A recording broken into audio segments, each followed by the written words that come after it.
every Bitcoin has associated with it what's called a blockchain. Here's what a blockchain is. It's simply a list of all the transactions that ever occurred. So when I send money to Joe, and Joe sends money to Mary, and Mary sends money to Dave, and Dave sends money to Ellen, all of those transactions are stored on the blockchain, and the entire list keeps growing and growing. So eventually parts of the list are put on this network of computers that are spread all over the world in every single country. No one knows where they are. It's all what's called decentralized. And it's through this network of computers that we could then validate that a transaction is real.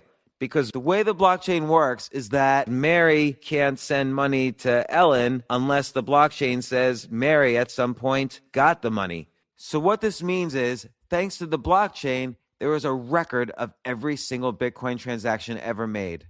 We can track every single piece of Bitcoin all the way back to 2009 when the very first Bitcoin transaction took place. Can I change the blockchain on my Bitcoin to look like I have a lot of money? The answer is no, because when I send money to Joe, all these computers from all over the world are checking all the transactions all the way back to the very first one. If there's an error while the computers are checking their own versions of the blockchain and the blockchain I just sent to them, then the transaction won't go through. So this prevents any kind of double spending, forgery, stealing, and so on. Okay, let's back up a second. Without blockchain technology, we rely on banks to do all of this work. Banks have middlemen take their cut, middlemen often have middlemen, and you end up losing money. Now the blockchain cuts out all the unnecessary steps, making transactions cheaper, faster, and less complicated, and less prone to human error.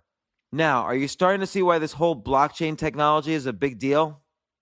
Okay, now that I've explained how blockchain technology works, let's take a closer look at Bitcoin itself.